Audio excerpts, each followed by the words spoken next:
It's Power Hour LSU. PHL, extra little bit of swag, an extra little bit of taste.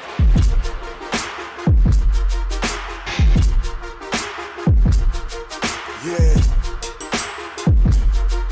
Man, I'm headed to the field. Terror of the tiger, I'ma always keep it real. Everything gon' get devoured, it's the power. LSU with Carter, it's the power. LSU with Carter, man, I'm headed to the field. Terror of the tiger, I'ma always keep it real. Everything gon' get devoured, it's the power. LSU with Carter, it's the power. We have a player quit. The team is at the end of the world. We'll talk about MARKWAY. Let's go, though. We are back after I took a Sunday off, and the doctor's trying to figure out what's going on with me, but I appreciate all of your prayers and all that stuff. We'll talk about that coming up later, but we do have a first-time guest. You're going to love him, coming up in about 20 or so minutes, and he's going to give you a very interesting report. Garrett Nussmeier has had some turnover issues. Is it something that you should be worried about? So what's very interesting is we need, as a society, to call things what it is. And MARKWAY gave LSU a very good, reliable amount of snaps last year. And anybody that plays for LSU, especially the ones that do the right things, I'm always going to root for him. And I wish MARKWAY nothing but the best in his next stop. But he flat out quit the team today. And it's selfish. It's all there is to it. It's a selfish move that he made. And I was pretty shocked by it because he was going to play. He was going to have some type of role with LSU football. Now, would it have been the same role that he wanted?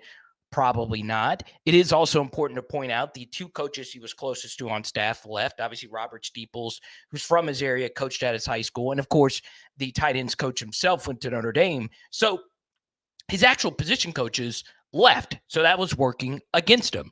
Another one of his good friends also reportedly quit the team, and Preston Hickey, who also won't be playing probably next year for LSU at defensive tackle. He wasn't at practice today. So look, a lot of things changed for him in the last couple of weeks, but he quit, and he puts LSU in a semi-difficult spot. So, yeah, we could say best of luck. Very happy that you played. But weeks before the season, you leave your teammates high and dry when you can't transfer anywhere. And what I think he's doing is he is preserving himself. He is preventing him burning a redshirt year, because last year he didn't necessarily play a lot, but he played in more than 4 games. So doing this now preserves his 3 more years of eligibility as he looks for somewhere else. But this can also be a good thing. It really can be, because ultimately college football players want to play. It is the single most important thing to them. Now, you, whoever you are watching this right now, I agree that it should be about the team. It should be about the bigger grouping. It should be about coming together and winning a national championship. But I know of LSU football players who had, like MARKWAY, decent chances of playing, but still leaving the team for better opportunities to play. It's not that they hate LSU or they hate you. They are doing what's best for them.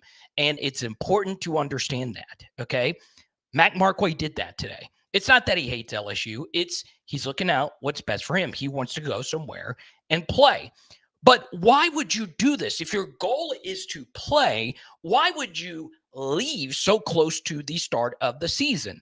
Well, it's one of these things, the good old-fashioned pun. Your grandpa probably told you this. Your grandmother probably told you this phrase. The writing was on the wall. Kamarion Pimpton is here, folks. And I understand Trades Green is the new shiny toy at LSU football. And he is the real deal. And he has a very good shot of being the best tight end ever at LSU.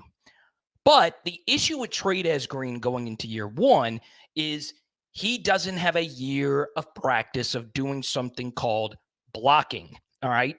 Blocking is really hard to do as a tight end. especially if you were mostly a wide receiver, which is what Trey'Dez Green was. Now, Kamarion Pimpton last year was not a good blocker. He was a huge liability, and it hurt his playing time when LSU decided to go heavy 13 and 14 personnel. But I've gotten from two sources, one media member and someone in the building, that has told me that Kamarion Pimpton's blocking has gotten better. And look, when I graded these prospects, and if you're a patron, you know this, I take my high school prospect grading very seriously. Kamarion Pimpton had a full point higher on my grading scale than Mac Markway, even though the recruiting rankings really weren't that far off from each other. So Mac Markway saw that Kamarion Pimpton jumped him. And that, folks, right there is a reason why this is potentially a good thing.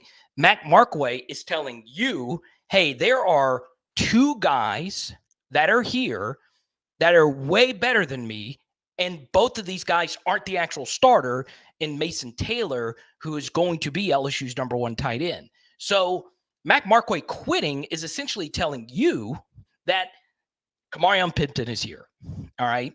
He gives this offense some upside that not many offensive players at LSU can potentially give you in the past. We are talking about one of the longest wingspans we have ever seen in the history of college football. And are there some concerns with physicality with Kamarion Pimpton's game? Sure.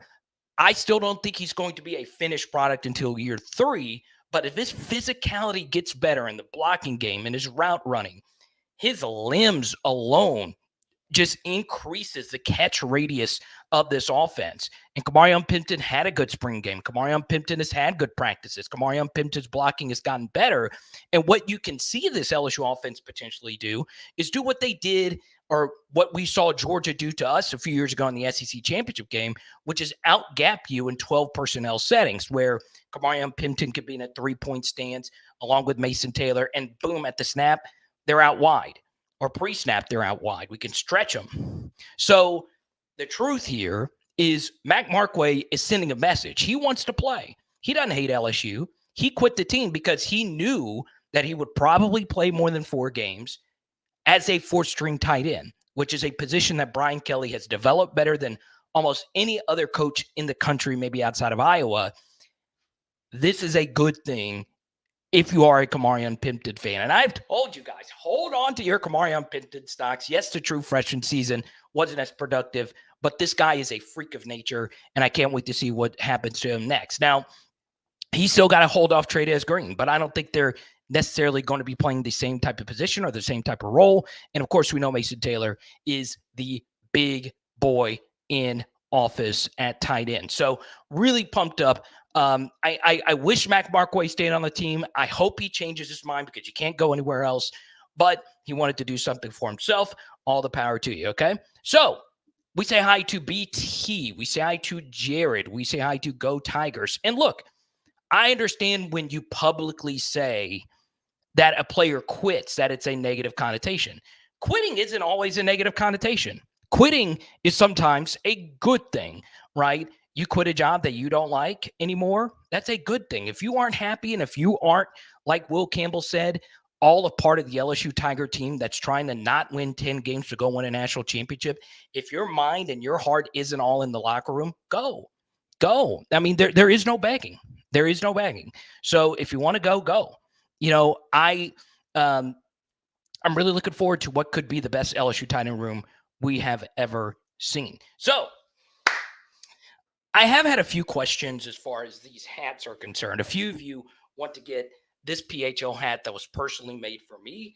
If you do want one, you have to shoot me a message at Power Hour LSU. If I get enough people interested in wanting the new PHL hat, we can make them. I spoke with the distributor today, who is actually one of our viewers, and we can work something out. But I do need to have a certain amount of people that want to get them. I probably won't make any money off of it, but a few of you want to look as good as me. I totally get that. So there you go.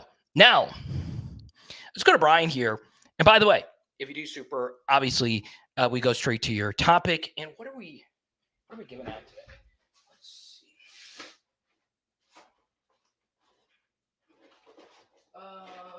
Oh, okay. Here's a big one. The guy I wanted to talk about right here. This is one of Jacobian Guillory's rarest cards right here. A one-of-one Jacobian Guillory autograph. I got a call today from someone who was at practice, okay? And he said, Carter, today was the best day for the LSU defense. Now, we'll talk to our guest, Matthew Brune, here in a second. And look, apparently today at practice, the LSU defense did really well.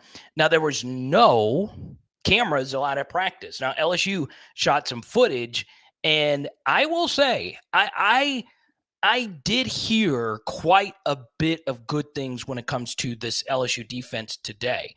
I was told today, Jared, thank you for your super, that Savion Jones dominated. And not just dominated, he went up against Emory Jones and beat him a few times. That never happens. Emory Jones and Will Campbell never get beat in practice. Today, that happened. I also heard Jacobian Guillory, who's playing for something a little bit more important. And I feel like I can say this publicly because Jacobian's dad is a supporter of ours here. Guillory's a dad. He had his youngin', and he is playing for something bigger than himself. And I'm really pumped up about that, right? I am hearing some good things from Jacobian Guillory. I always felt he was more of your rotational number 3 type of defensive tackle, like a Marlon Favorite level player, a guy who's really good, a starter-ish level player who can give you some dominant games. They're really going to need him, right? If we can get Marlon Favorite out of Jacobian Guillory this year, this LSU defense has some juice, right? I'm hearing some really good things, though, from Guillory, which excites me. Now, I understand this is just one day of practice, and you would love to see the LSU defense to have at least one day of dominance. But we need him. We need Guillory's leadership. He is a guy that has seen so many different defensive tackle coaches, defensive line coaches come in and out that door. Today was a pretty nice day for him in terms of that. So really excited about Jacobian Guillory and his development. Now, the next thing. I am starting to truly believe the best corner on this team is P.J. Woodland or Ashton Stamps. This will be one of the youngest and lowest rated cornerback duos we have ever seen at LSU. But if this is what the staff feels is the best step forward for LSU, let's do it. I will also say I've seen some good reps in practice from Javian Toviano. Obviously had his legal problems dealt with, okay? So in the background, you're taking a look at this rep right here from P.J. Woodland. In almost every rep, you see P.J. Woodland going up against Ashton Stamps. And one thing that I love about this clip in particular, look at Blake Baker. Look at Blake Baker jumping all over him, right? Look at this. He is really coaching this group up. Woodland might be your guy. And I'll be honest, there have been a lot of clips that we've seen P.J. Woodland getting absolutely mollywopped by Kyron Lacey. That's not a worry for me. That's not a worry for me at all. I like that. You know, you're getting growing pains against receivers that are better than you. So it's one of those things where we'll see how this actually works out for P.J. Woodland going into next year. We will. Now, Pegasus says, is Mac okay? He is. He's healthy. He just, you know, and look, college football is hard. He wants to go somewhere where he can play. And look, it's hard. College football it's a mental test, especially when you get passed up. But you know, I wish him nothing but the best, and we will recover. And we say out of Cliff. Patriot says Jacobian's interview on Tiger Bay was one of the best he's seen. Yeah. I still enjoying college football 25. I haven't been able to play as much as I want to. Maybe we should fire up a stream here in just a second. Let's see. 5th hour in. Bruce, good to see you. Let's see. Chat, good to have you. Yeah, it's good to be back. Wasn't really much of a hiatus, so we're still rocking and rolling. Uh, one area that is very interesting for LSU, going into next year, outside of just this tight end room lightening up just a little bit, I am interested, and this was one of our deeper sleeper players, and I also probably need to confirm because um, players do leave from time to time. Uh, Giovanni Peterson is someone that interests me. I don't think he is bad at all. I think he's solid. I think he can give you some SEC reps as a deep sleeper tight end. He's a former walk-on who's given LSU something. And look, if we can't find, let's just say Kamarion Pimpton still struggles in the goal line blocking situations, he might be a guy that plays a little bit more. Remember, Connor Galbraith is not on the team anymore. So it's very interesting. Okay. We say hi to Cliff. Good to see you. But there you go. Now, next thing. There has been a huge push today from quite a few people to tell me that the defense was really good today, as we just mentioned.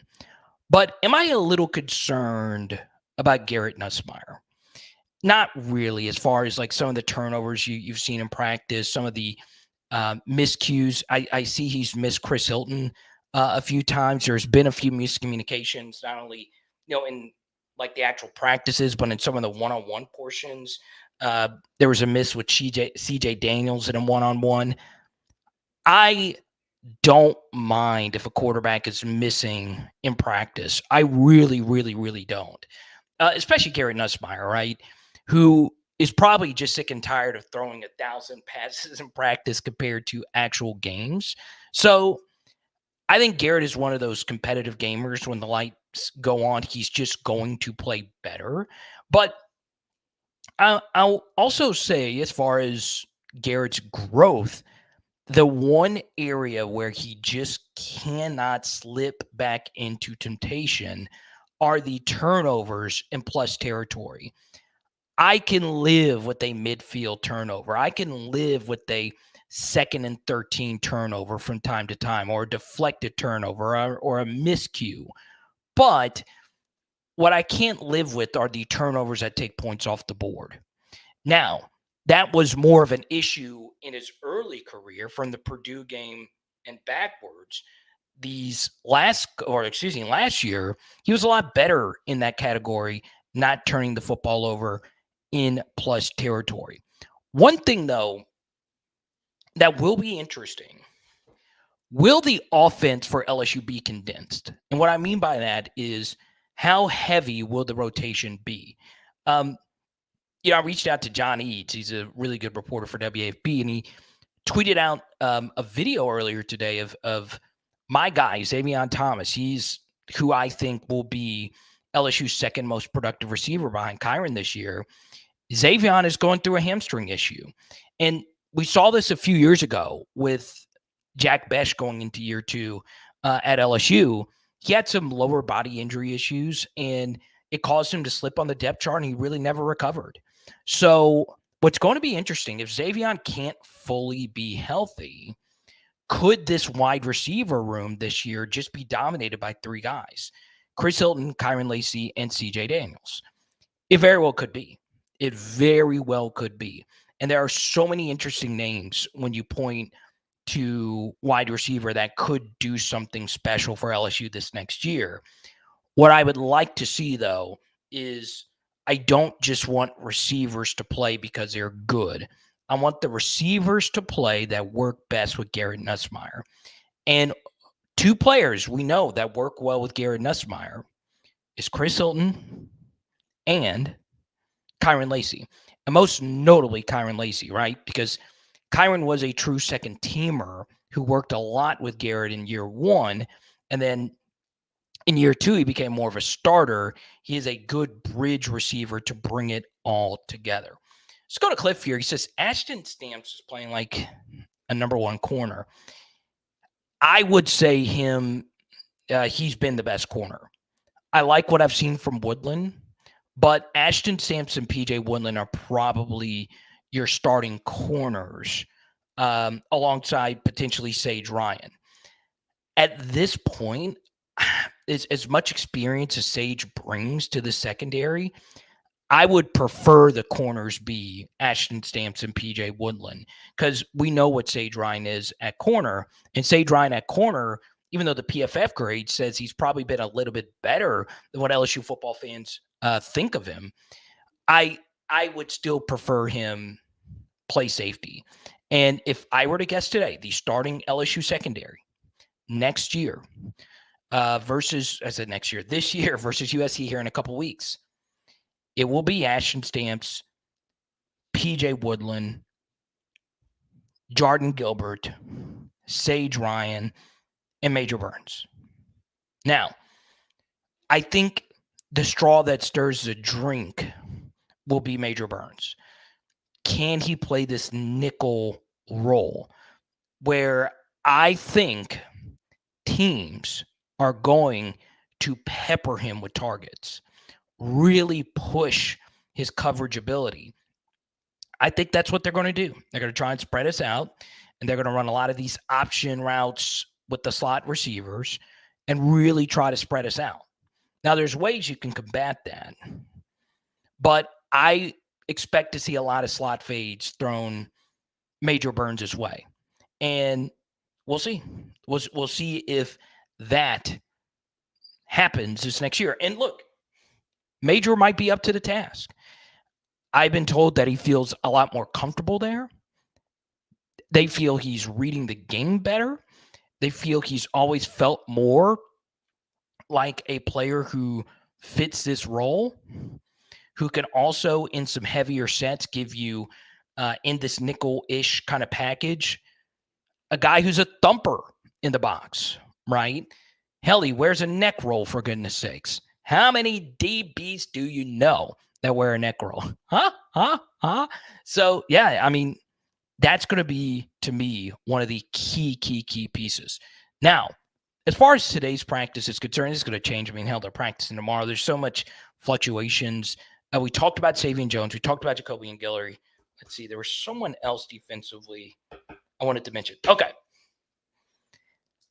One player that does interest me, and I do think this is one of the few guys that probably fit what Matt House was doing a little bit better than what Blake Baker's doing, but that doesn't mean he can't play in this system.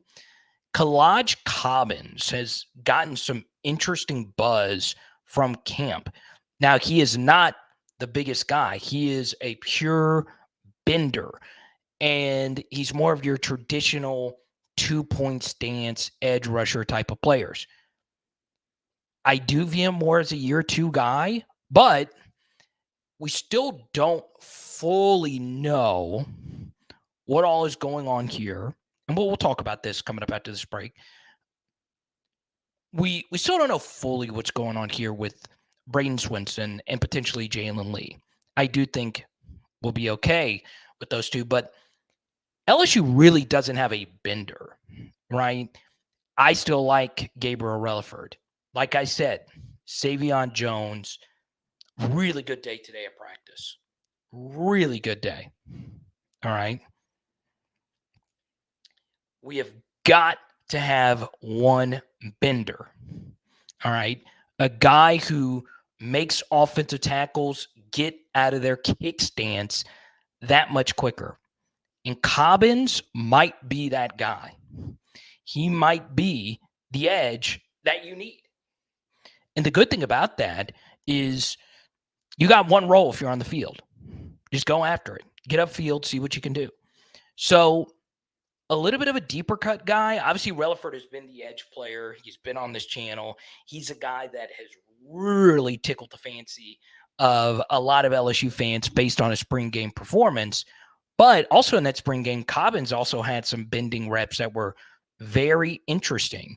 Destrehan High School. We know how many gyms at Destrehan High School has produced at LSU. So I Just wanted to point that out. Now, coming up next, we do have our first PHL guest, a first timer. I'm going to need you to make him feel welcome. Should you be concerned with some of the turnovers from Garrett Nussmeier?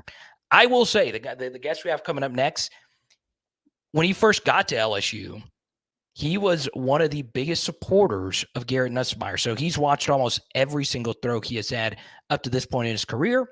And you'll hear from him right after this, baby. Let's go. Home is where the heart is. And our friends at NOPOD Roofing really takes that to heart.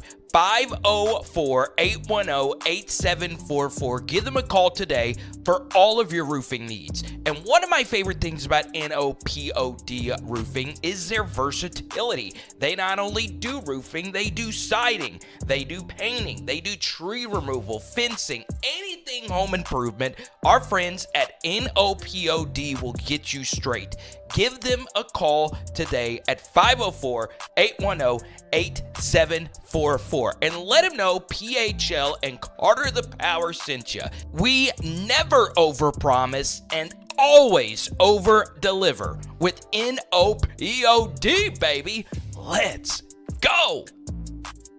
I think joy and happiness and doing things you like is important. My favorite thing is sports cards. When I'm not on YouTube, I am building my collection. And when I started, I wish there was a sports card strategy show. He wasn't necessarily going to be a first-round pick before all this Heisman buzz. Now they're talking about him being a top 5 pick. Paul Hickey and the team at nooffseason.com personally helped build my Jaden Daniels collection, and they're looking to do the same for you. Just check them out on social media or nooffseason.com. His name is Matthew Brune. You can follow him on 3 Sports. Matthew Brune's name on Twitter. Matthew, you've been in practice. Yes. Your thoughts on what you've seen from Garrett Nussmeier up to this point? Yeah, so coming in to today, I'd say it's been pretty lukewarm, kind of at best. And like you said, and I guess, introducing me, coming out, I remember Nussmeier's first year here. Obviously, he was next to Max Johnson, and you could just tell the way he threw the ball next to Max Johnson. It was a little different coming out of his hands, the pop and whatnot. So then you see all the flashes, and, just throughout the years, it's always been Garrett Nussmeier's talent has kind of superseded him. It's been kind of what we've been waiting for. And now coming into camp after a really strong spring, I'd say, I think he's been, maybe a little disappointing. And I think that's okay. I don't think that means that he's done for the season. I don't think that means we need to sell stock. But coming off the Wisconsin game, especially, it was like I was ready to kind of anoint him, honestly, as a first-round pick for next year. And I still think that's a possibility, but he has been kind of a little up and down through the first 4 practices. But I do think today was his best day by far. Okay. I think a lot of people in the media, saw the same thing. He was crisp, clean, intermediate, short routes. He had Lacey on a deep ball. I think it was his best performance. And I kind of like that he had to go through a little bit of struggle early in camp and overcome it. So I'm still very, very high on Garrett Nussmeier. He's going to be really good. And, he's getting through some fall camp jitters, I guess. Yeah. So would you expect the same Garrett Nussmeier you saw versus Wisconsin in the second half versus Georgia going into this next year? I do. Personally, I think he's going to be awesome. I think the receivers are there. Obviously, we know the offensive line game is going to be there, and the run game will help them as well. So I think this is all setting up for Garrett Nussmeier to come into a very favorable situation. A lot of people, will talk about Joe Burrow and Jaden Daniels needing that second year to kind of get to the Heisman level that they want to go to. I would argue Nussmeier is stepping into a significantly better situation than either one of them were in their first year. So I think Nussmeier is set up to have just a really, really big year. How do you feel the pass catching hierarchy will work out based on what you've seen in practice and based on what you're hearing at this point?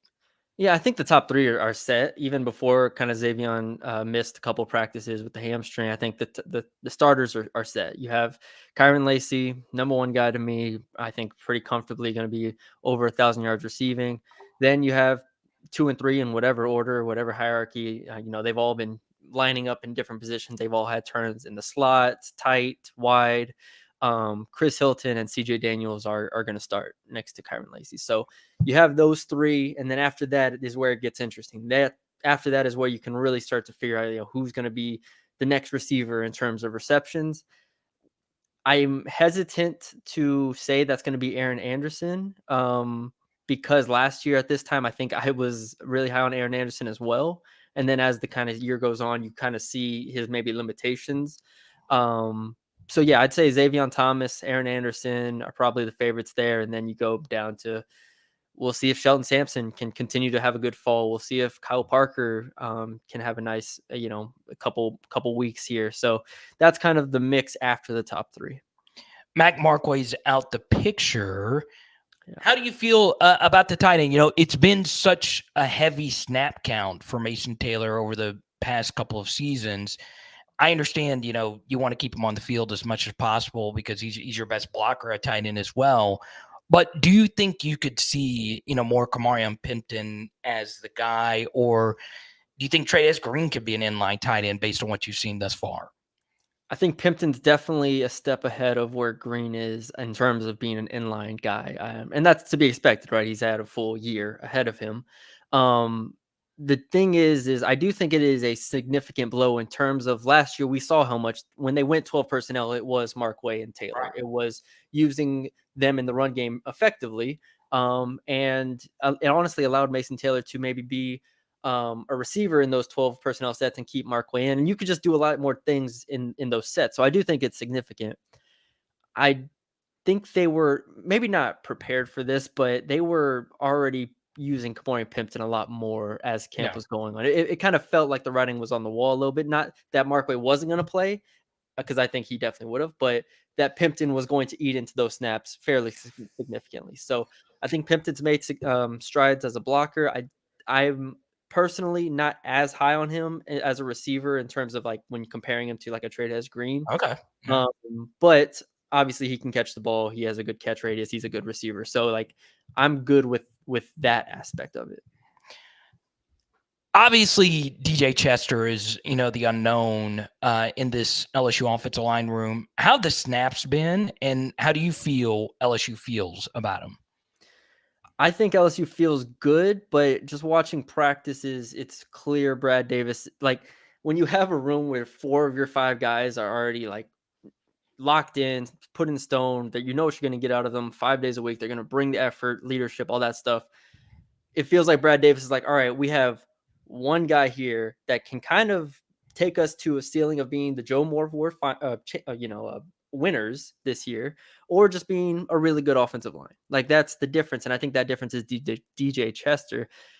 I came into the offseason, or really throughout the offseason, saying Chester was going to be better than Charles Turner. I think he physically obviously is better than Charles Turner, but we know how valuable Charles Turner was in terms of communication, being a leader, and there's a reason why he held that spot for 2 years. So I don't want to undersell that aspect of it. Chester has to develop in that regard, and honestly, even in one-on-ones the past couple of days, he hasn't been great. So I do wonder how he continues to develop in the coming weeks. For you look at the running back room. These touches can go in many different ways. So many people are anointing Caleb Jackson as the guy. But how do you feel about how this will be spread out over the next, not just game versus USC, but over the first few weeks of the season? Yeah, I felt really good about it going in because Josh Williams and Caleb Jackson as a 1-2 punch is really good in my opinion. And I think they're going to be formidable. The thing that's been interesting throughout this fall camp is John Emery. I was not expecting John Emery to come out and get like just as many. And I know snap counts is relative because obviously they're trying to see different things in different packages, whatever. And they don't need to see Josh Williams per se. But John Emery is getting a ton of snaps, just a ton of snaps. And coming off the ACL injury he had, I was not expecting him to step in and just start getting like 40% of the snaps.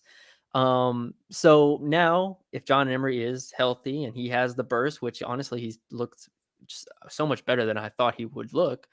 Now you have like a 3-headed monster in those 3, in Josh Williams, Caleb Jackson, John Emery. I still think Caleb Jackson is going to lead the team in rushing. I think he's just going to have the most, not only explosive plays, but just kind of the most carries. I think he ends up with it. Josh Williams will get the snaps as a receiver, as a pass protector, and occasionally, obviously, as a runner. We know he's a tough guy, but I do think it sets up for Caleb Jackson to be the number one guy. How much, percentage wise, I don't know, but I think he leads the team in rushing. The biggest sleeper on LSU's defense, someone that no one has mentioned, no one's really talking about, but someone that you've seen in practice and someone you personally, Matthew, feel great about. Who is that guy? I thought you were leading me up to ask me about a specific player, and No, then no, you no. left an open-ended question. Yeah, So okay, hold on. You take your time, man. No. Take your Let me time. think. And while you think about it, make sure you go give Matthew a follow on the twitter.com. Oh God, this cover photo. We have from San Antonio. Yeah, we have an Argentine to the far left. For those that don't know, the Argentine to the far left, that is Lionel Messi, and to the far right, that is Kylian Mbappe. Those are the only Argentine and French athletes that I recognize. I'm kidding, obviously. Ginobili, and we got Tony Parker. I interviewed Tony Parker once, and this guy was kind of good at basketball too. In the middle. I've had that as my header for so long, I forgot that it was there, honestly. You're a North Texas guy. Yeah. But you're a Spurs guy. Well, I'm from San Antonio. So San Antonio, okay. went to school in North Texas, and then thankfully made my way over here. So all right, a player that I'm high on, a player that I've seen a lot in camp that I think is gonna be really good. Let's think for a second here. It could be defense or offense. No, let's stick on defense, because this is the interesting part, right? Talking defense and talking about who's going to be good. Honestly, I think Ashton Stamps has kind of even exceeded my expectations, which obviously I think a lot of people had high expectations going in, but he's kind of locked down the number one corner spot, in my opinion. I think he's just been that consistent guy. And, they threw Sage Ryan over there. And so I'm not sure exactly how the order will work out. I'm not sure exactly how, schematically it'll work out. And especially once Zay Alexander, gets back to 100%. I think PJ Woodland's been really good. All these guys, but I do think Ashton Stamps has a pretty good hold on a starting cornerback position right now. I just think he's been really active. I think he's been really sharp. He said after last year that he was injured, playing through injury. And I think he looks even better than what he was last year. So I don't want to set expectations too high, but I definitely think Ashton Stamps has lived up to the billing in terms of a guy who's stepped up in year 2. I'm telling you, man. I remember when he was coming out, I was like, I actually didn't have a great grade on him because, I do my own rankings. I try and be like you guys at On 3 or whatever and try and predict. And I was like, okay, I think he's solid. But man, I was like, what was I missing? And he trained at DPT, which like a big training facility where, Devonta Smith and all these guys. The dude just put in work, man. You could see the body change. You could see how important he wanted it. And, you go to all these camps. You're plugged in and all this stuff. It seemed like he was just one of these camp guys that just really worked for that LSU offer, and he really wanted it to work out. Yeah. I was going to ask you this later, but when you go to these camps, is it better to like actually be there in person when it comes to like these evaluations? Do you see the separation between a potential like 3-star diamond in the rough who could move up the rankings? Yeah, I definitely think it's beneficial. I've gone, this is now 3 years in a row. I'll never forget last year when I saw Bryce Underwood for the first time, and that was as soon as I walked in the on the field, and I just saw I forgot what number he was wearing, but hit him throwing, and I was like, oh, that's got to be Bryce Underwood. That's Bryce Underwood. And so you can tell there have been a lot of those type, like Michael Turner this past year was a camp guy who they liked kind of at receiver, but then obviously now he's playing corner. He's just incredibly fat. Honestly, they offered him once he ran his 40. So it's kind of like those situations happen a lot.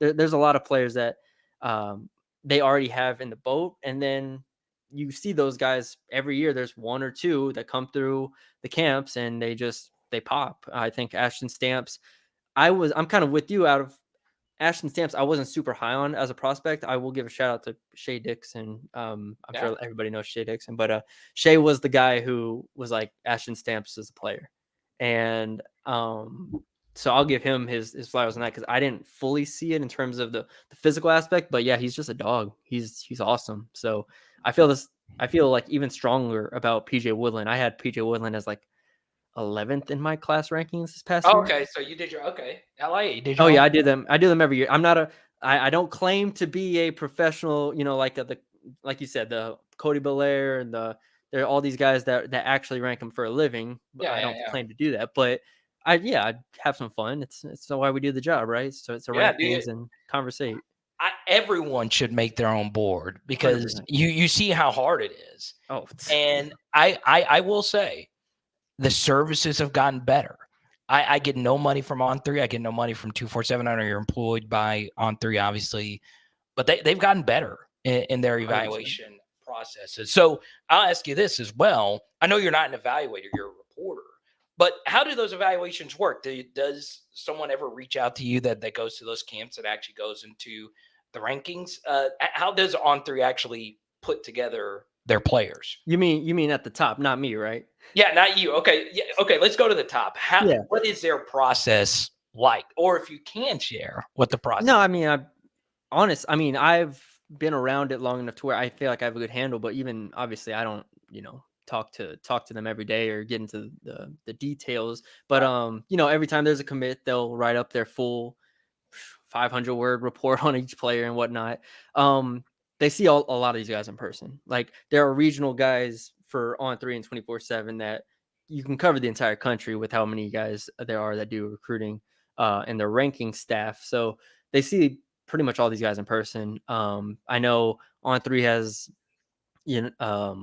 I think Cody Belair he's from Louisiana, I think something like that. Yeah, he worked at LSU. Yeah. Yeah, he worked at LSU. I know that. And then like Sam Spiegelman, who used to work for On3, now works at Rivals. He lives in New Orleans. Like, so the Louisiana guys, I feel like so there's always the joke of every fan base thinks their guys in their state are underrated, under recruited. That sure, but I feel like Louisiana gets evaluated incredibly, incredibly well. Like in terms of just always seeing guys, and there are guys like Gabriel Relaford last year, right? That didn't get ranked until like 2 months before signing or whatever it was, and he shoots up, and On3 has him as like a borderline or like a top 100 guy, and it was just like, where did this come from?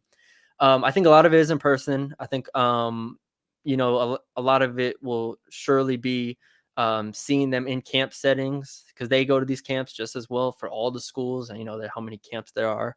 Watching the game tape, talking to coaches. I think it's a lot of different things. But yeah, to your point, I think it's just gotten so accurate right now. I mean, it's incredible. There are coaches. I remember we were out practice 2 days ago, or no, Monday, and Brad Davis was getting on Weston Davis. I included this in my report after practice. He was getting on Weston Davis. He said, "Come on, 5-star, you're gonna learn how to work hard here." And it's just like, I think Shea posted on our board. It's like only one recruiting outlet had him as a 5-star, so you know which one he's checking. There you go. That's good. Yeah, but it's just fun, stuff like that. Like coaches are funny. Yeah, what's because of that, I actually changed my own grading scale, and I actually use recruiting rankings quite a bit. And if there is a player that like I really am like, I don't really see him as a 5-star, I have to really watch him. I try and I call a coach and I'm like, can you send me a full game film so I can watch like the full snaps? And we had a personnel director on last week, a former personnel director, and dude, like it's so crazy how different the actual teams do it. Like they do full game scouts on top of it. And one thing for me, Matthew, that I've started to do is I actually look at the camp stuff almost more than I look at the actual high school film stuff because you're going up against more different players. Like if you have, just a 10-minute reel of you going up against the same 5'5" offensive tackle, that's not telling me shit. Well, for instance, I mean, this is an easy one, but Jakeem Stewart, I'll never forget. 2 years ago, he was going in to be a freshman, and we watched him at the camp, and he's going up against obviously like class of whatever the classes was, like 2023 or something like that. Yeah. He's 2026. You're just like, okay, this dude is incredible. like straight off the rip. And then he's gone to every camp since then. He's gone 3 straight years to LSU camps. And so and obviously all the evaluation teams, like we know exactly what this dude is. He's the best player in the country for 2026. Like he is incredible. And if he reclasses, he'll be a 5-star in 2025 or whatever happens there. But like, yeah, you have a good handle on the players at that point. Yeah, and one thing about, Will Campbell that I always liked, this tells me a kid's competitiveness at those camps, because he always lined up against Walter Nolan and always lined up against like the best of the best. And for those that don't know, if you go to these camps, there are ways you can go around going up against the other alphas. And Will Campbell was never afraid of doing that. That shows me a lot. Defensively, obviously, there's been a big concern about the LSU defensive line. Yeah. Have you seen some optimism? I heard some good things from today. Are you getting a little bit more bullish on that group? Today was a much better day than Monday. Not only in individuals, where for 2 straight days we've been able to. The way that they've set it up is, I feel like personally sometimes when they do stuff the media doesn't want to see, we're on like I don't know how to word it, like the right sideline, and there's obviously 4 practice fields. They do like 7-on-7 or something on like the far side, to where like we gotta like stand up and or get an angle just to watch it. But on the near side, while they were doing 7-on-7, they put O-line, D-line, 1-on-1s right in front of us. So I'm there writing down every rep. I wrote down every rep. It's on the practice report that I wrote up, which was, it was like 8-10 minutes, whatever. But on Monday, the offensive line rarely lost a rep. Today it was even, almost, I want to say. Like, I thought Guillory had some really good reps. You know how strong Guillory is. So it's just, once he puts it together, it's really, really impressive. Paez, had some ups and downs Monday. I think he showed a little bit more flashes. And then I think you get immediately, in my opinion, the 3rd best defense tackle was Dominic McKinley already, which is kind of crazy. Okay. JVR Suggs had a really good day as well today, so I'll give him a shout out. But like, that's kind of where I'm at with the defensive tackle spot. Is I think they're getting better. I think they're getting obviously coached at a high level. And now that we've seen them in 1-on-1 settings, and then as we were in the last session they were doing 11-on-11. I believe they got a sack on Ricky Collins, and I didn't get to see exactly who the DTs were. But like, again, you're just starting to see some progress from that group in terms of hoping and believing that they're going to be not a catastrophic weakness. Off-ball linebackers just look like what? You mean off of the edge? You mean or like just your typical box, like Harold Perkins, Greg Penn? Yeah, so like Will and Mike. Yeah, Will and Mike's, yes. I thought we were going back to Jack, the Jack linebacker spot there.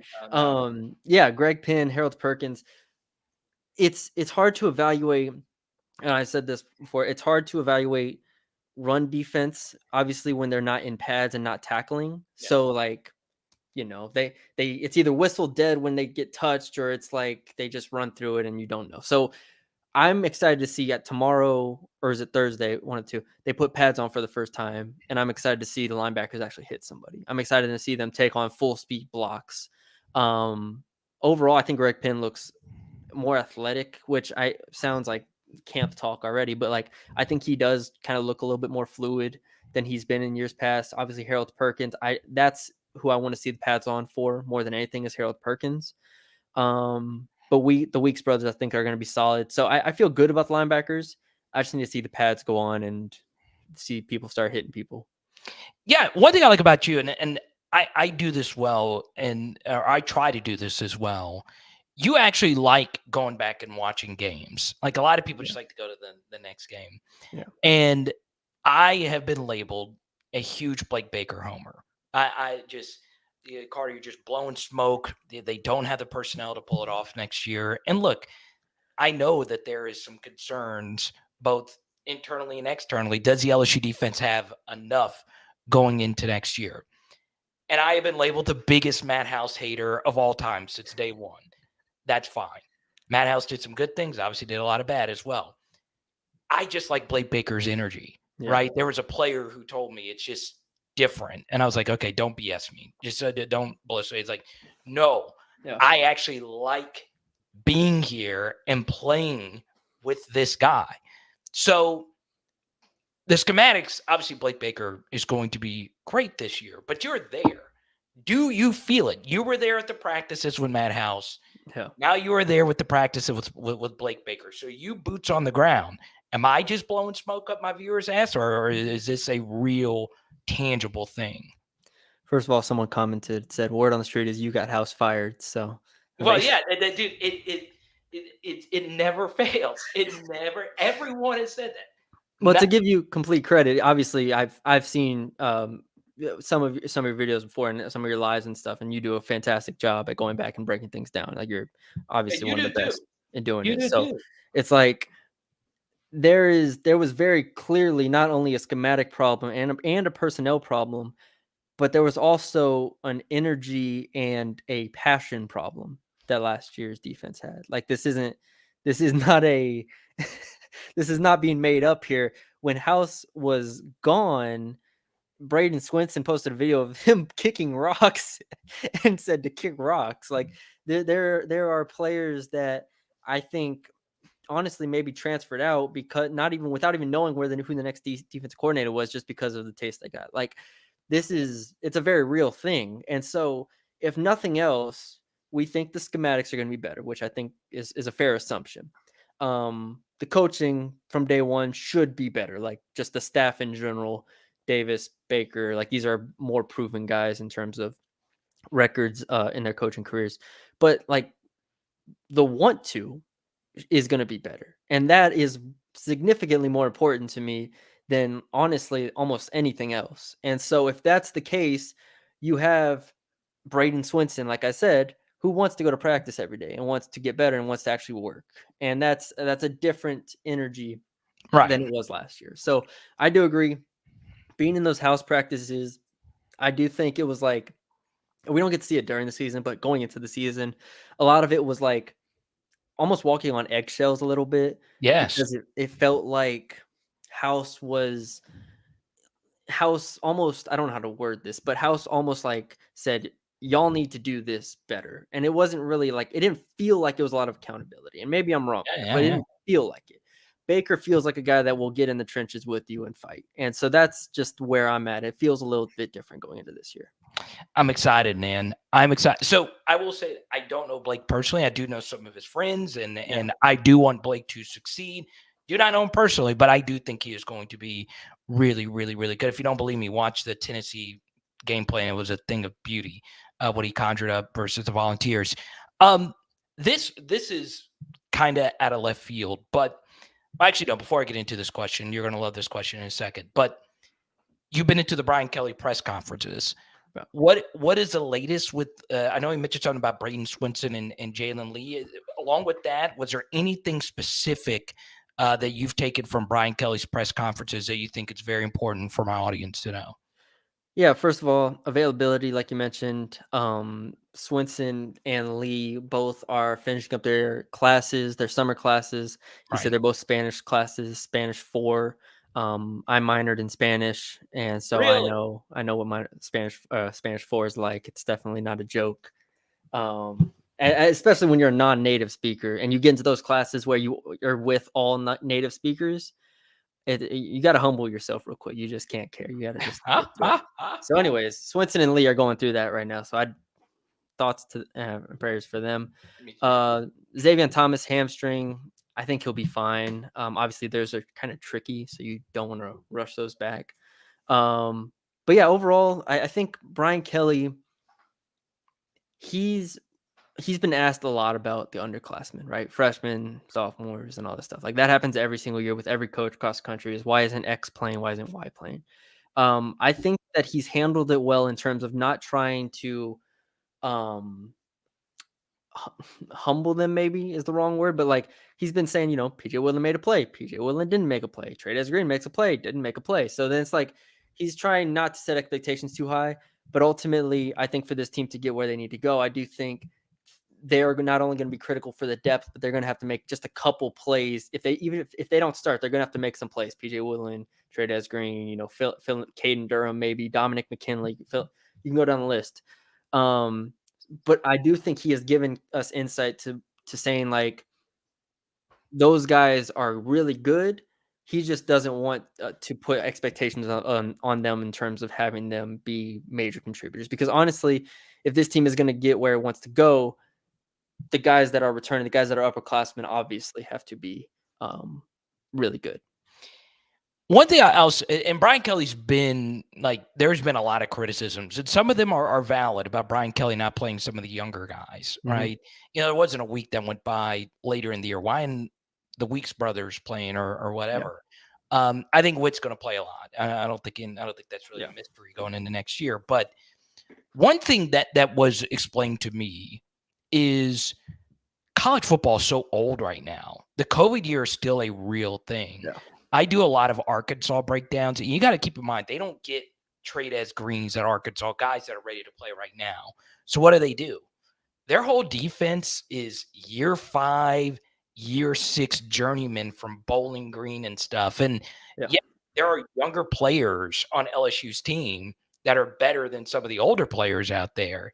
But if you're 18 years old, going up against dudes that are 25 with tattoos on, it's families. Yes, they're some of these teams can have guys that can file for AARP. Man, I mean, it is ridiculous how old college football is. So keep that in mind when it comes to the youth and old thing, because it is a lot harder playing as a true freshman when all these teams have all these experienced guys on year 6. And I actually went to bat for Brian Kelly. I don't remember what week it was. It was one of my longer rants of last year was coming to the defensive end because for that reason. I said college football is not getting younger. Like the top teams are not getting overwhelmingly younger, right? The portal has made everybody get older. So while yes, they maybe should be playing Whit Weeks, maybe they should be playing, fill in the blank here. That's not fixing the problem in the way that you think it's going to fix the problem here. Yeah. You had to have A, fix this problem before the season, and B, just obviously have better coaches, better players, all this stuff. Like there's not a hot fix for this. And so I'm going into a game as a coach saying Major Burns has not been great, but I know he's not going to like bust in coverage most of the time. Yeah. Like at the communication aspect, at least is there. Like we saw in the spring game at times, like when you throw in new faces, Jordan Gilbert and Sage Ryan and whoever else was on the field, like new positions, new players, busted coverage, boom, touchdown. Like the hope I think they had was that we're at least going to make teams work for it. And whether that's right or not, I don't think it mattered, but like there was just a lot of play this guy to fix this problem, and it's not linear like that. This was actually going to be my extra question, and Chance is my most loyal. He thinks like me. Awesome. I wanted to talk about Kim Mulkey. All right. For those who don't know, you're kind of the women's basketball guy. Like you go to all. No, that's what I'm trying to do. I got here Kim Mulkey's first year. Yeah. And I was like, I'm just going to cover women's basketball because I obviously know of Kim Mulkey and I think it'd be fun. And little did I know they'd win a championship year too. So that's basketball in general is my main sport. So I always love covering them. But yeah, continue. So you go to every practice, you go to every game, or at least try to. Yeah. The team is in Greece right now, which I think it's good team building. I did not make the cut to go to Greece. No. Yeah, you should have, right? You'd fit in well over there. You can learn about Giannis and all kinds of fun stuff, man. Obviously the big story is no Angel Reese. I think that could be a potential. Obviously, it could be a very bad thing. Sure, the SEC Player of the Year, but it's going to be interesting to see how everything kind of shapes out. So, your initial thoughts first on the roster going into next year and how you think the pieces will fit in. And then we'll get back into football in a second. Yeah, I think it's honestly the most well-rounded roster that they've had. And that's obviously saying something because they won a national championship. That team was very different. But I think going 1 through 10 of this roster, I feel really good, which has not been the case in years past. So they're deeper. I think, like you mentioned, losing Angel Reese is significant. Like there's no getting around it. And I think, and I've written about this and talked to like coaches about this and everything. It's like, I think they should have gotten another center in the portal to not replace her, but just to, in general, add some, more beef up front. we know Aaliyah Del Rosario is going to be good in the front court, but ultimately this comes down to 3 players, and that's Flau'jae Johnson, that's Anissa Morrow, and that's Michaela Williams. And those 3 are all conference talents, and I think they're going to be all conference players. And if they play to their potential, LSU is extremely versatile. They can attack you inside, outside, and they're just going to be really, really tough to stop. So the Angel Reese aspect of it is challenging because I don't think they replaced her well enough.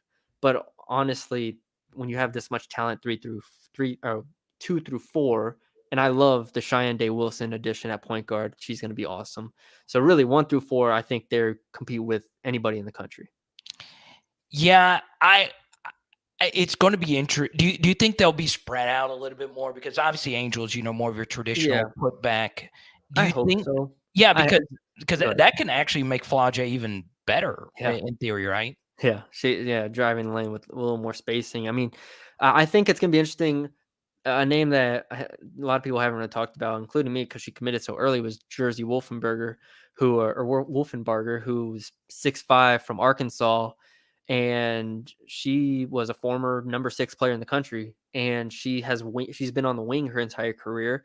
If they play her at the 5 or at the 4, obviously that adds spacing, that adds a different element that we really haven't seen before in terms of a big that can handle it. So yeah, there's just a lot of versatility here. I think they're going to have to be a little bit more spread out. I kind of said that last year, going into last year, in terms of needing to shoot more threes, which Kim Mulkey teams don't do. I think they'll be fine, but ultimately they are going to have to trust their guards a lot more than they have the last 2 years.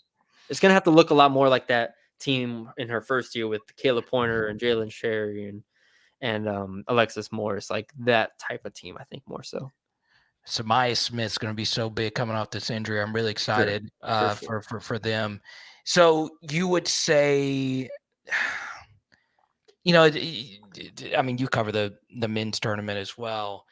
Is this an Elite 8 level roster? Is that because obviously Iowa won't be Iowa, so South Carolina is probably clear cut number 1. Do you think they're in that next tier? I think LSU is firmly a top 10 team, and I think they're going to going into the year, they're going to end up at like the 6th spot or something like that in most of the polls.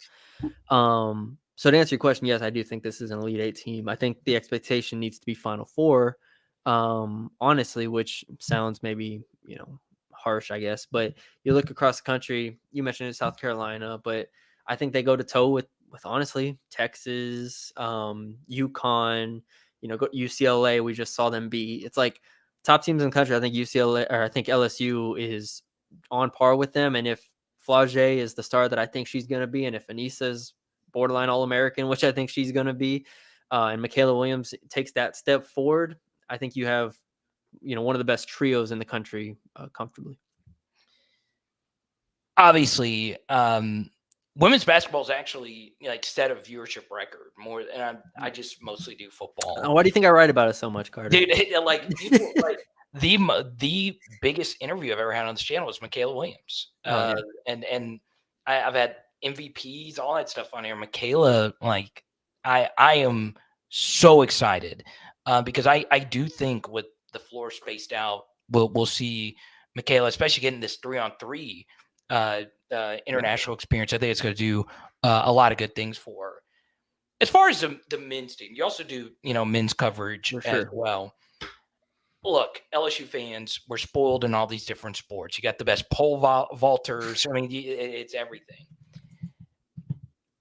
Your thoughts on Matt McMahon? Because what makes you a little bit different compared to a few of the others that cover college basketball throughout the SEC is you're big in schematics. Hell, your Twitter bio photo is the best schematical team ever. Those Spurs teams, right? Yeah. Played a very beautiful brand of basketball. That's not what Matt McMahon's teams have done. They play, to me, a chaotic brand. Your thoughts on this year's roster and your thoughts on Matt McMahon in an SEC coaching-wise that got stronger this offseason? Yeah. So I think to your point in terms of perceiving it as chaos, I think a lot of that has to do with Matt McMahon not having a point guard for the first 2 years of him being at LSU, right? Justice Hill was not an SEC player. Last year, Jalen Cook played like 10 games and basically quit. So you had like Trey Hannibal run the offense last year. This is an offense Matt McMahon needs. He needs a point guard that can run the show. And I do think he has that this year in Jordan Sears. Jordan Sears transferred from UT Martin, averaged 20 points per game, one of the leading scorers in the country. I think he was 9th in the country last year. He doesn't need to do that. He just needs to be a steadying presence that can run ball screens, that can feed like a Tyrell Ward, right? Obviously, we know how great he is as a shooter. Jalen Reed, I think Jalen Reed's going to be really good this year. Just awesome this year. Interesting. So like that's like, you fill in the roster around a Jordan Sears, and I think it makes a lot more sense. I think it'll be a lot cleaner of an offense and of a team that LSU is going to have this year. I think this is LSU's best team that Matt McMahon has had. I don't think that's a hot take, even though they went 9-9 in conference last year. But with that being said, the SEC is better this year. So what does success look like this season? I think a lot of that's going to be determined in the non-conference, which just got released today. They're going to have to do a lot of their work in the non-conference. And then if you go 9-9 again, instead of being in the NIT and losing to my North Texas Mean Green, you're going to be in the NCAA tournament. So that's kind of where I'm at. Dude, man. They're going to be good. They're going to be a good basketball team. Are they going to be good enough? In the new SEC, I don't know what that answer is yet, because I've started to take a deeper look at the SEC basketball, and it's real. It's going to be tough. I mean, I understand Tennessee lost Dalton Connect and all that. Dude, Yeah. I don't know as much about SEC basketball as you do. It's good. Dude, it'll be good. Like if I get another message from my Arkansas buddies, Cal, it's Cal season. And I don't think Mark Pope's going to like revolutionize Kentucky, but hell, it's Kentucky. Yeah. And then like I understand Rick Barnes will never win the big one, but damn, he's good. Like Mississippi State is going to be really good again. They've made the tournament last year. I mean, like Oklahoma, who I don't think is great, but like they'll be competitive. Texas has made an Elite Eight 2 years ago. They're going to be a solid team. So like honestly though, if they take care of the non-conference, if they go, let's say 11-3 in non-conference, which I think is attainable to a degree, or maybe or there's 13 games, but I don't know if there's a championship in this tip-off tournament they're playing in, so I said 11-3, whatever. If they go 11-3 and they go 8-10 in conference, I think they make the tournament. So that would be a success. I don't dislike LSU coaches named Matt. Okay, I just don't. Hell, you're on here. Your name's Matt. I like Matt's. Why do you think it took me so long to get on this show, guys? I don't know. I freaking love Matt's. I mean, come on. Matt's have given us Matt's gave us Interstellar. Matt gave us first season of True Detective. Well, I was the same guy. But still, I do like Matt's overall. Matthew McConaughey is the only Matt that has done anything. Okay, so I will actually tell you, you might not know this, or you probably do. You know everything about basketball. But Matthew McConaughey, when he was studying to be the We Are Marshall guy, or the We Are Marshall head coach, he actually scouted out Dale Brown to mentor him on how to become a coach out of all these coaches. And McConaughey was on the field for an LSU game. And I was that's McConaughey. We're the only ones wearing orange shirts. He was wearing like an orange Texas shirt, and I was wearing a unbiased member of the media orange shirt. And I was like, why in the hell is Matthew McConaughey? This dude was getting into action. So McConaughey is a low-key LSU basketball stand. But, with that said, though, like I want Matt McMahon to just make the tournament. Like if you do, I'm fine. LSU's got the best women's basketball coach alive right now, or one of the three best, you could say. But I'm okay with just making the tournament. Is that too much to ask going into year 3? Get me in the tournament. I don't think it's too much to ask. I will say if he makes the tournament at LSU, it is extremely impressive. Like I don't think people understand how behind LSU men's basketball is in terms of where the SEC like hierarchy goes in terms of like how much the fans care about it and how much the resource allocation is for basketball. Like it's not close to Arkansas in terms of like how much resources, money, and whatnot goes into it. Like they're still playing in the PMAC here. Like they have things working. Like they're in Louisiana. This is not a hotbed of talent in terms of basketball talent. Now I know Chris Sinak in 2025 class is extremely high rated. He's awesome.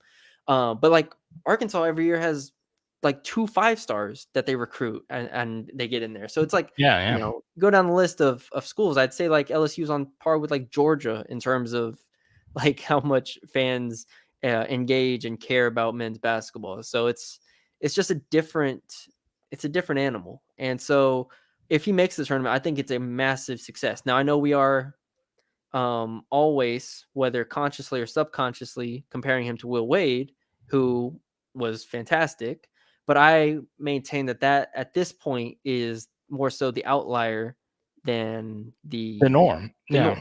Like if you just go back the past 50 years, basically. So you have Shaq, you have Will Wade, and then you have like obviously the 04, 03 teams, like those teams in there that made a run. But like those pockets are the outliers more so. And so it's if he makes the tournament, which I do think is a fair-ish expectation or a hope this year, I think he needs to be applauded at a very high level. And I will lead the applauding because I was hesitant year one as well coming in. So yeah, you know, like I got excited about Will Baker and I thought he was okay overall. It's just I was not excited about Will Baker.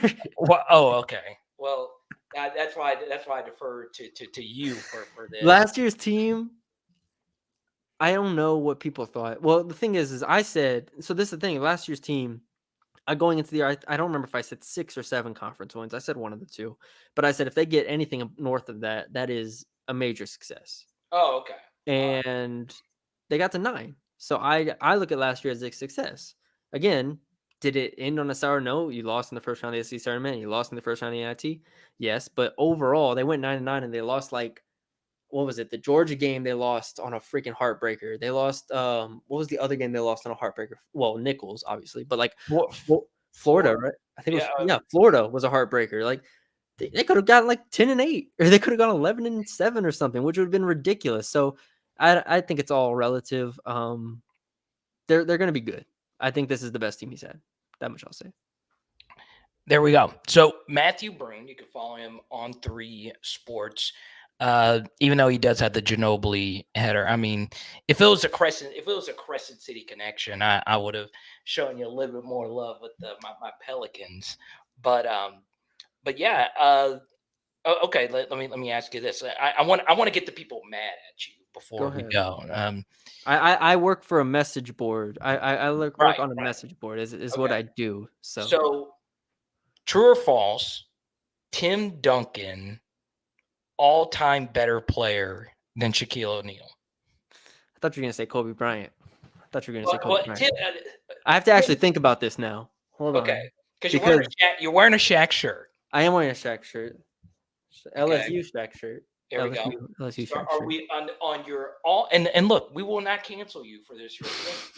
You got Shaq and then you got Timmy. I was really prepared for you to ask me Kobe Bryant. Okay, which I love.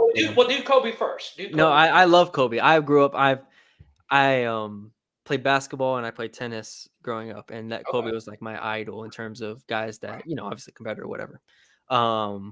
But Tim Duncan, I do have above Kobe Bryant. I think I'm comfortable saying that. Shaq is a much more difficult conversation because, man, he was incredible. Tim obviously has longevity. Tim, I think, overall in his career had a better career. Peak, I'd probably say Shaq, but overall, I'm taking Tim Duncan's, was it like 15 All-NBAs, 12 or something all-defense teams, like one of the best defensive players of all time, whereas Shaq could sometimes struggle at that end. So that's the technical answer. I don't remember where my rankings are. Obviously, I'm a big rankings guy. I rank a lot of things. I I don't know why my brain is wired that way, because a lot of people hate rankings, which cool, but I love ranking things. So Yeah, yeah, I think I've it's important when you rank, you do tiers, right? yeah, Like, tier one. because if you do rankings, it's linear, right? Like this guy is better than Yes. this guy. I led today with, yeah, Markway quit the team, but Kamarion Pimpton for me was on a different tier.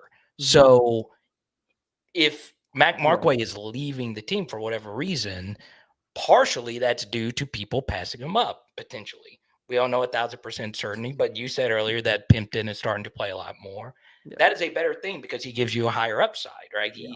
He is on a different tier when it comes to a prospect. I mean, it's a good thing overall for the upside of the team. So I think tier wise, when it comes to peak, Shaquille O'Neal is the best big man I've ever seen. Yeah. B. That's Now, fair. obviously, most people would probably say Wilt, not Wilt, either Wilt or Kareem. That Jackie McMullen would probably say that, but people that are older than us, but Shaquille O'Neal is the most dominant basketball player Yeah. I have ever seen at his peak. But when it comes to longevity, I do agree Tim Duncan was probably a little bit, more consistent and probably someone that fits into more offenses than Shaquille O'Neal. But I would go Shaq over Tim in both of them. That's probably my most controversial one. What do I But what do I have? Where are my rankings? or let me ask you this: how close is Jokic to those guys? Peak wise, I think he's close. I think he's really Close, yeah. close. I think he's gonna end up a top. He's only 29 or 30 or just turned 30, one of the two. Yeah. So he's still got like 5-6 years of being really good. Yeah, Jokic is gonna go down as a top 15 player ever. I'm comfortable saying that. Like, So you would have him ahead of Durant right now easily for me. no. For me, I would See, say. the thing is, I can't. This is like I'm already turning into one of those old heads. It's like I can't do that already because like Kevin Durant is Kevin Durant, and like even though Jokic has 3 MVPs and he's just awesome and everything like that, I can't put him over him yet. I have Kevin Durant like top 12 all time. Oh man. You're not there. No, I will say this: the Durant Warriors beats any team in a 7-game series ever. And I understand the Chris Paul Rockets almost beat them, but I'm taking the Durant Warriors over any NBA team, including the '98 Bulls, who I swear by. Yeah. But the Durant Warriors are beating every team in a 7-game series. Yeah, no, that was crazy. But Jokic is better than Durant. And if I am just doing modern era guys, Yeah. Jokic, now if we're going just by since like players whose peaks were post 2000, so I'm not including Jordan in this. LeBron clear, Steph clear, Yeah. Duncan clear, Shaq clear. Yeah. And probably Kobe. Yeah. Probably Yeah. clear of Jokic at this point. And that's Then I go Durant.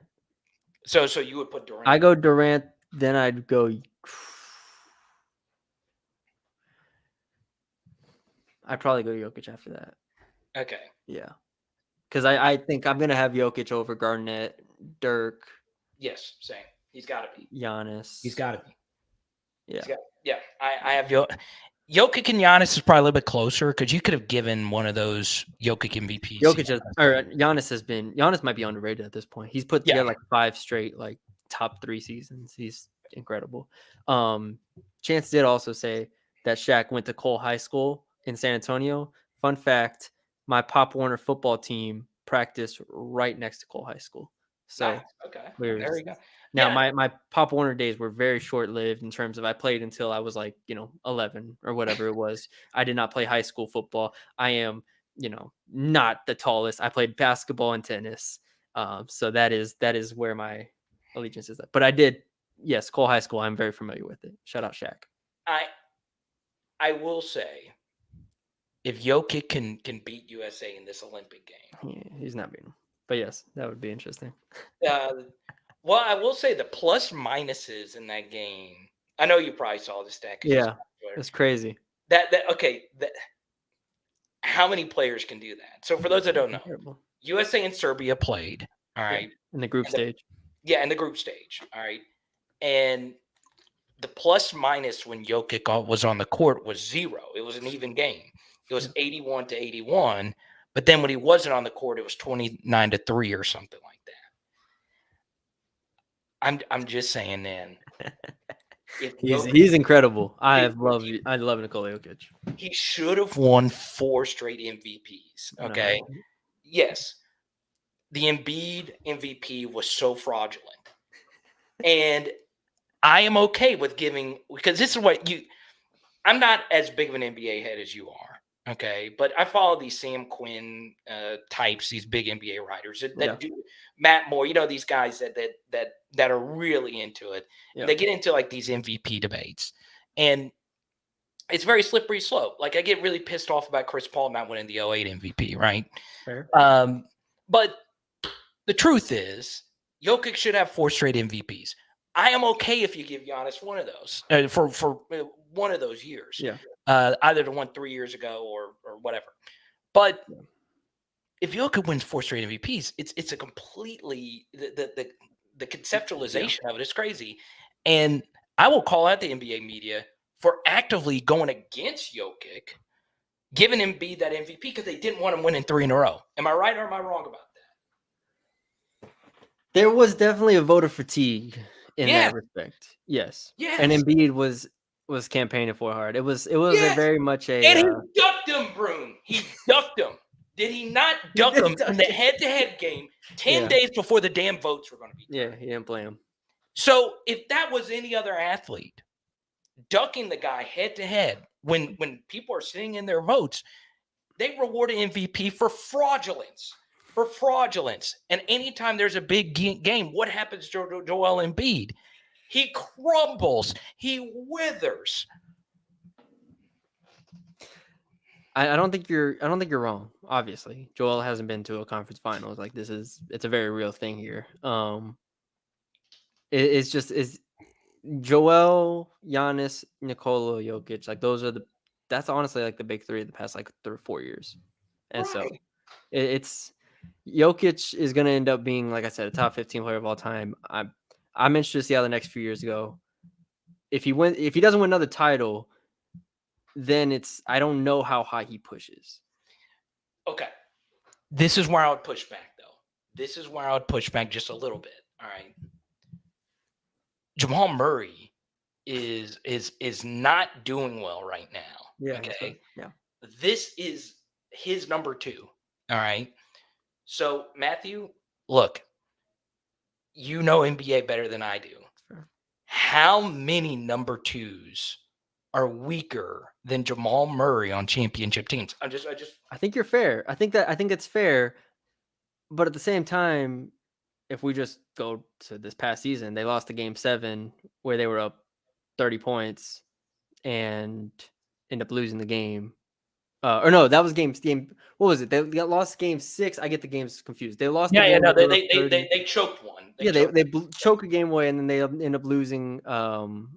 Yeah, it was game 7. Yeah, they blew game 7 and they end up losing. So it's not like they lost to the Timberwolves. It's not like they're over here losing to the 17 Warriors or the 14 Spurs or the I'm just saying. I mean, but why did they lose? It's going to be interesting. Why did they lose? I'm just. And one because of the other. I don't. Jokic wasn't great that game. I'd have to go back and watch it, but I don't think he was great that game. It's if he keeps losing to the damn Timberwolves, then I don't want to hear it. But yes, if the Timberwolves or if Wembanyama and if the Spurs have Wembanyama and add like Anthony Edwards or something like that, then okay, sure, you get a pass. But you can't lose to the Timberwolves, or throw out a team, I don't know, the Suns or something, and expect me, or the Mavericks, and expect me to give you, a pat on the back. If a 7-game series was played this year, would the Nuggets have beaten the Celtics? No. I agree. I'm with you on that. It was Boston's year. No, yeah, that was a scary team. That was a scary Boston team. They were good. I'll tell you what, I've ranked the best 100 teams in NBA history. Okay. and Celtics are top 20. What, this Celtics? Yeah, that's Celtics team top 20. And not only off of eye test, but resume as well. Resume plays a factor in it. They won. They went. Was it 16-2 in the playoffs? 64 wins in the regular season. One of the best plus or net ratings ever. Like they just killed everybody. They just killed everybody. Yeah, they It felt didn't feel like it. It didn't feel like that Celtics Right. team was incredible, but until they just kill everybody, and then it's like people try to like write them off, and then they had those random losses or random like collapses or close wins.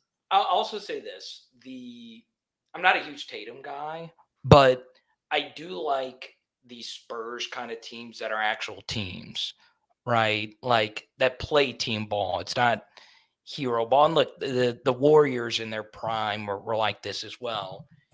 The Celtics are a pleasure to watch. Now, are the players themselves like the exuberant personalities like of a Draymond Green? No, not so much, but I'll agree with you on that. I think in many ways they're underrated. The Celtics team. Shout out Pierce in the comments asked, but who do they play? Well, they played the Mavericks, who came out the West, and they beat the. I don't know if I can curse on here. They beat the life out of them. Yeah, just beat the brakes off of them. So I understand the argument, but it's like at a certain point here, that team was not losing to anybody. I was pulling for the Mavericks, and it was the first time I had Daniel Gafford's a friend.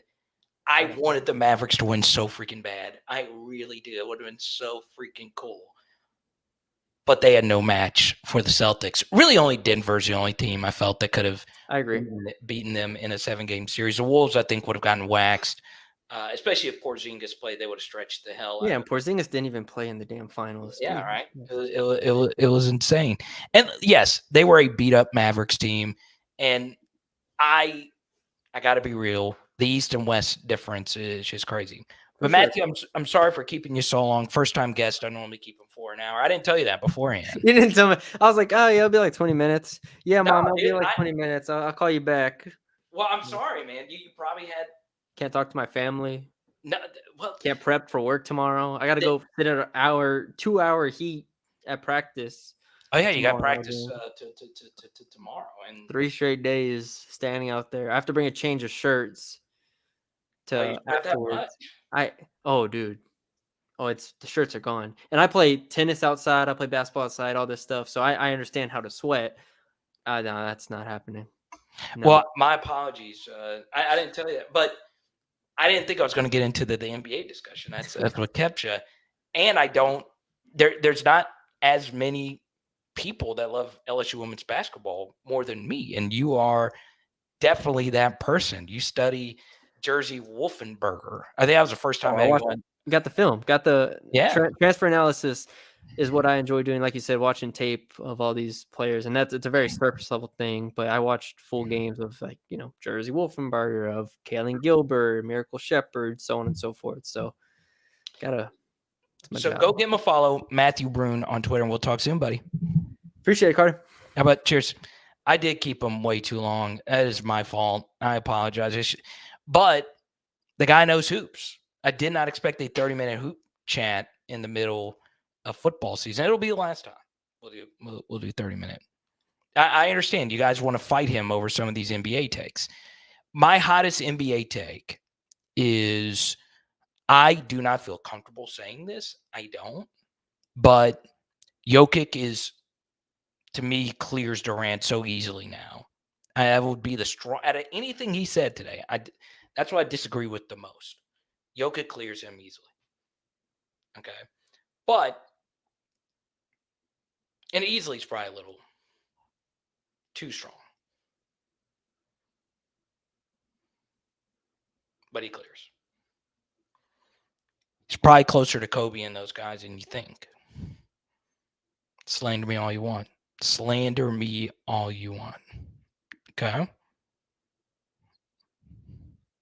Now, I shouldn't have been on this long because the doctor told me not to go longer than an hour. I do have another doctor's appointment tomorrow, getting some blood work done, so hopefully everything's good. We should be live tomorrow at 6. I might take tomorrow off, though, because I want to be fully healthy, flying to Vegas, ready for the start of the season. So, In the next 5 to 10 minutes, I'll answer as many questions as we possibly can. If you super chat, we'll keep it going. Okay. Dale Brown discovered Shaq at Air Force Base Academy in Germany. He was 13. Dale started recruiting him instantly. I mean, Dale Brown is a special human, right? Like, I know LSU's got a lot of new wave trendsetters and all that stuff. And the McConaughey-Dale Brown connection is just so interesting. And I might be telling the We Are Marshall story, Ron. I know Cody Worsham and I used to talk about it. But man, dude, Dale Brown was freaking magical, right? Sadiq Charles retiring at 25. I thought that was interesting today as well. He's always been an interesting guy. You know, a very underrated member of the 2019 national championship team. You know, he was suspended, you know, for BS, if you ask me. Okay. So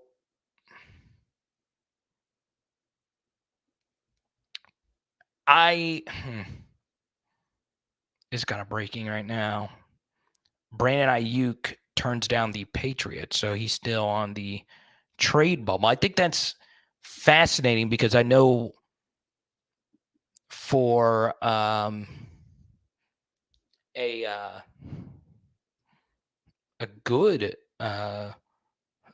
good fact that he wants to play with Jaden Daniels for the Commanders, and that would be nice. I don't know exactly yet where I'll be staying, but I'll have more on that coming up. So my health situation is very weird. And I'll be honest with you guys. I don't know what's going on. I can't sleep at night, though. When I go to sleep, I just itch uncontrollably. And the doctors have given me tons of different reasons as to why. And they said, don't go too hard on the stream. And obviously we went pretty long here. I probably shouldn't have done this. But bills will kind of get paid, you know. But I'll know more tomorrow. I'm getting blood work tomorrow, so prayers on that. I really don't know what's going on. I really don't. Like, I seem fine. My face isn't as red as it was, you know, over the weekend. But I don't know. I really, really don't know. And as you get older, you know, health things pop up. And, yeah, I don't smoke. I don't drink a lot of alcohol or anything like that. But there's no telling what's going on. I when I sleep, I itch. Like I can't sleep. I've been staying up till 7 a.m. Mostly just sitting here because I can't, you know, sleep. But it is painful. It makes you delirious. Yeah, it's messed with my sleep cycle, which is already crazy. So we'll see. Hopefully we get some good news tomorrow. We'll see what it says. But this is my favorite time of year, man. A lot of us are looking forward to the season. The week leading up to the season is always the funnest. Have I been in the sun a lot? Not really. Actually, I've been outside the most today because when you work from home, I have to go walk the neighborhood once almost every hour because I hate sitting for so long.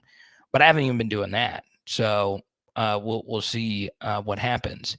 And look, there's a lot of PHL viewers that are going through health stuff right now. So I hope I get a good report tomorrow. I should get a good report tomorrow. I do feel fine. I really do. But, you know, you never know.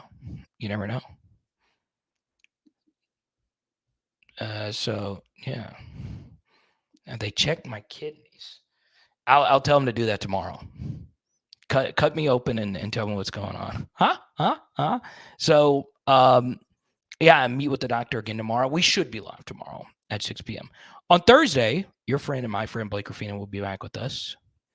So, look at Pierce telling me my health is an absurd and sensationalized statement. No, I know you're referencing something else. Yeah, you know, I don't know if I fear anything though. I don't know if I fear tomorrow or not.